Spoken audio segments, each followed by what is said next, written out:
only label a poetic device, which you'll see that Brian did right here with figurative language. Brian, what did you then do after you labeled it?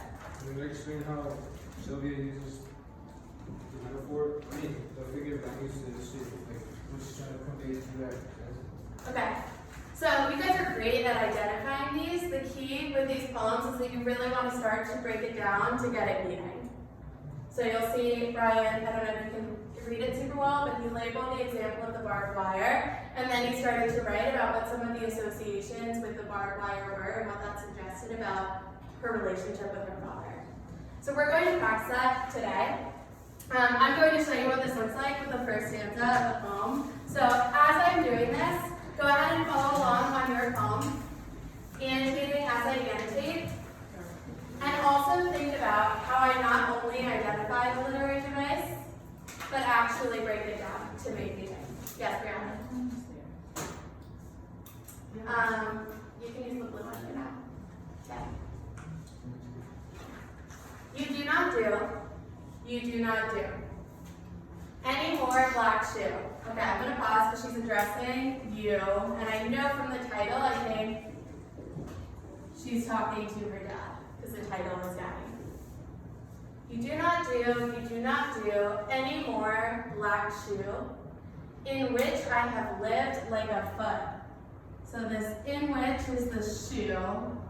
So the speaker is saying that she's lived in a shoe like a foot, and the shoe is her dad, question mark. So over here, she's comparing dad to a shoe. I often will put question marks when I'm not fully sure what it means yet.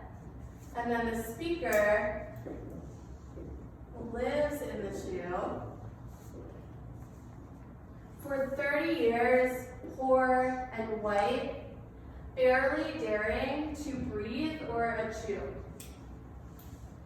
So now I'm going to start to think more about these associations with the shoe. In this shoe, she can't breathe. She's afraid to even sneeze, right? So I think about the speaker being trapped,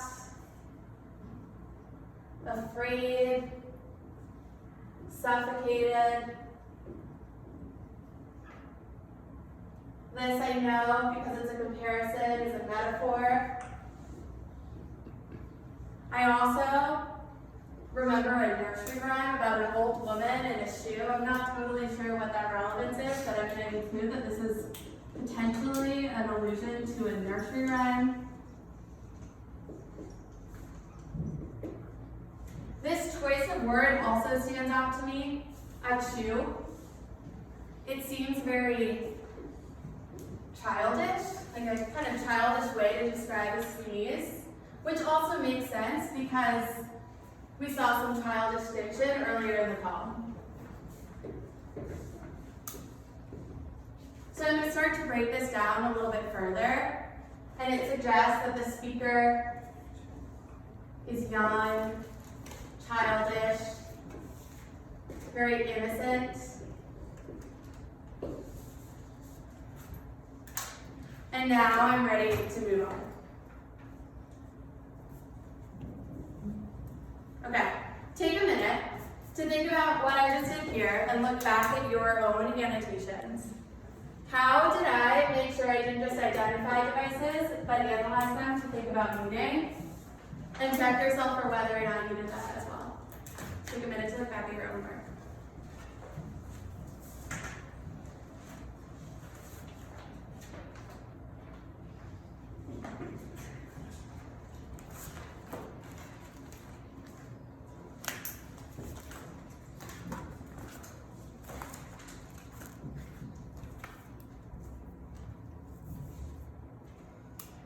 Okay, Rashetta, I noticed that you added quite a bit to your annotations. Did you break it down like this before? And if not, did breaking it down like this help you understand a deeper meaning? I did the same thing that you did. Like, it came to the conclusion where she doesn't figure it out with the same thing. But I interpreted it differently. So instead of like her living, her father was a black Jew. I said that he didn't provide shelter for her to live in. So it said you do not do any more black shoes. So I thought the black shoe like shelter. And she said she lived in like a foot. So she was the person living in the shoe. So I said her father wasn't really there anymore, so she was also forced. Yeah, I think you're bringing that in too. I think that if you are able to analyze the devices and come to a different interpretation, that is fine as long as you are going through those steps and thinking about associations. Amelia? So usually I have sort of similar to Rechetta's, it's just that the shoe covers up the foot, so I think it just means her father has been covering over, like ignoring her. So like she's just like isolated. I like that as well.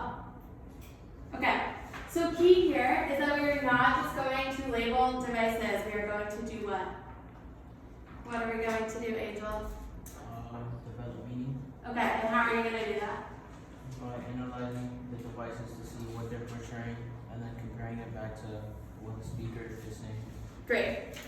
So we're going to practice one together at stanza 7.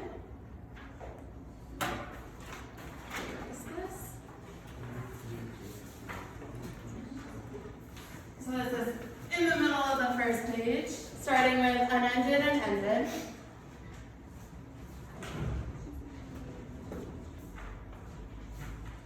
And I would be adding to your notes as we do this one together.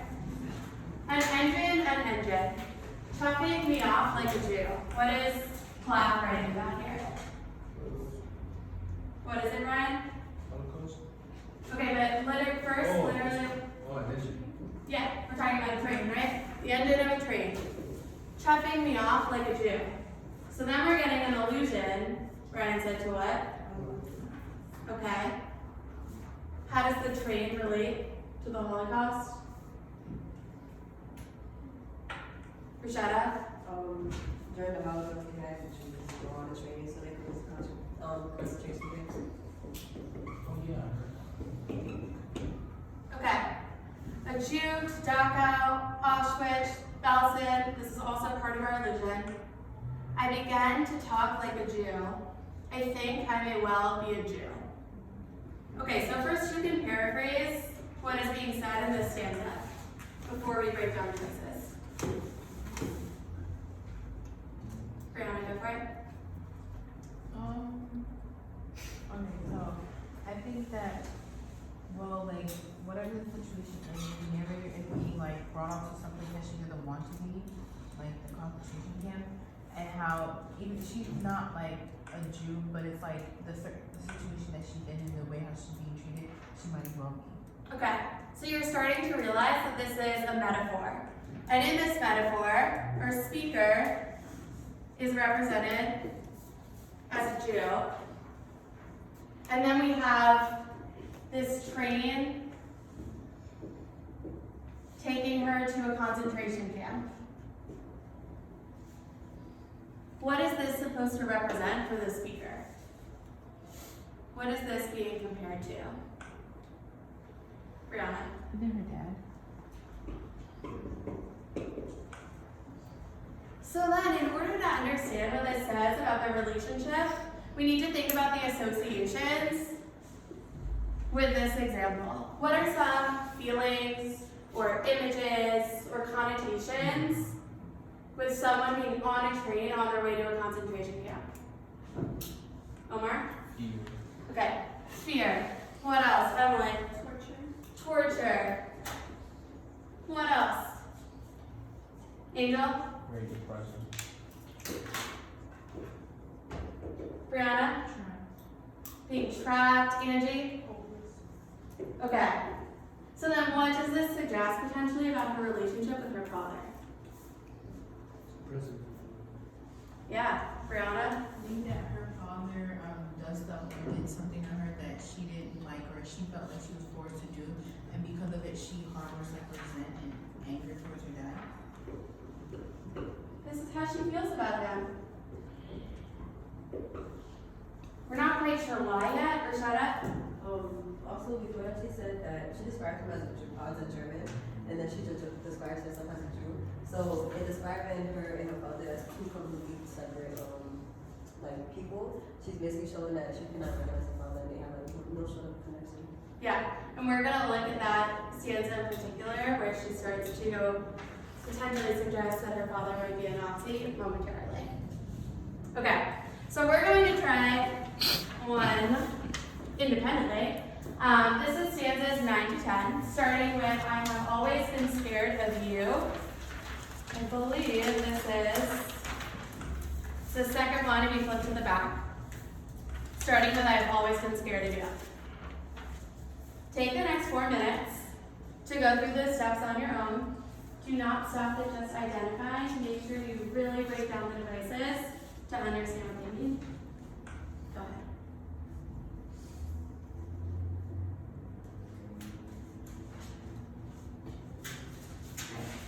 Shannon and I were already paraphrasing. See a few people drawing arrows to break down